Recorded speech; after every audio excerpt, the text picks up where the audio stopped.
Now, supporting this theory that people are really fed up with premiers on power trips and borders that open and shut with the breeze comes a new survey from the Tourism and Transport Forum in which 32% of people revealed they don't want to book travel within Australia at all. Let's bring in John Hart, the CEO of the Chamber of Commerce and Tourism. John, thank you very much for your time.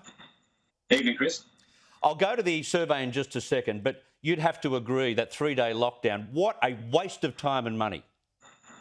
Absolutely, Chris. I can't believe it. You know, what this has done to the confidence of the travelling Australian public is just extraordinary. Every time we get a hit like this, confidence takes a hit and it takes longer to recover.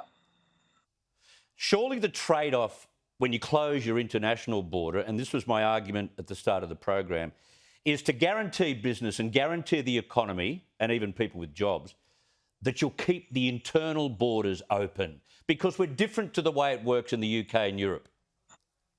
Absolutely, Chris. And, you know, this is what we was hearing all the way along, that we'd get domestic tourism stimulation to make up for the international visitation that wasn't there.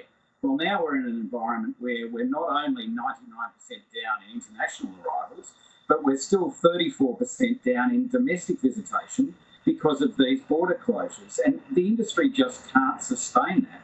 We can't stick around and have our businesses continue to operate when we've got that sort of behaviour going on and travelling confidence as far down as it is. Give us an understanding of the hit that continues to be taken by the tourism sector throughout these continuous lockdowns. Well, Chris, we've lost 328,000 staff already. Over the last week or so, probably another 50,000 have gone with JobKeeper coming off.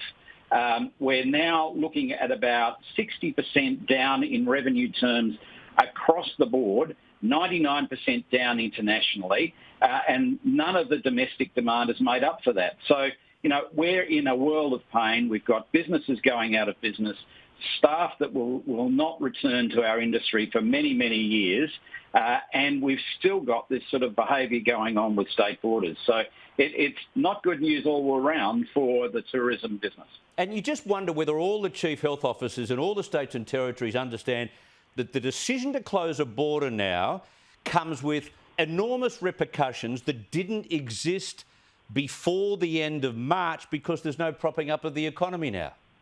Exactly, Chris. And, you know, this isn't just about the losses to tourism in Queensland or in Brisbane. We've also got all of those in Brisbane that can no longer travel interstate.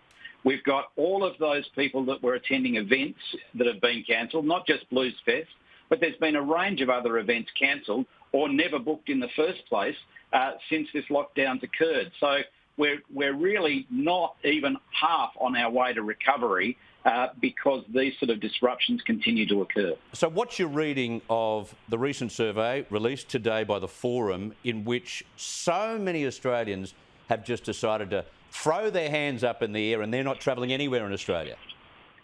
Well, Chris, unfortunately, I understand it because, you know, we have had a number of surveys, not the least of which being one conducted by the Airports Association, that said that 52% of people were afraid to travel because they get caught out in a lockdown. So that vastly exceeds the concern about catching COVID. This now is becoming the reason why tourism can't recover. It's not about COVID. It's not about international borders being shut. It's because the state borders keep slamming shut and premiers keep taking these actions that shut tourism down. Yeah, I think there's a little bit of resentment there too from what and how many times the borders have been closed. Just quickly, surely the Prime Minister's got to stand up, show some guts and force the premiers and the chief ministers, at least from the 1st of July, and this is the time in winter when we're going to get more clusters, to make sure that the internal borders never close again. Well, we've said there's three things you can do for tourism. Number one is give us some certainty as when borders open, when borders close, and put in place a framework that everyone can agree on. The second thing is give us a roadmap to starting international visitation. And the third thing is having an effective vaccine rollout. As far as I can tell right now, Chris, we haven't got one of those three. and we need to start getting these in place. Otherwise, we're going to lose more of our workforce, more of our businesses, and never be in a position where tourism can take its rightful place as our number one export earner. Yeah, well said. John Hart, thank you very much for your time. Thanks, Chris.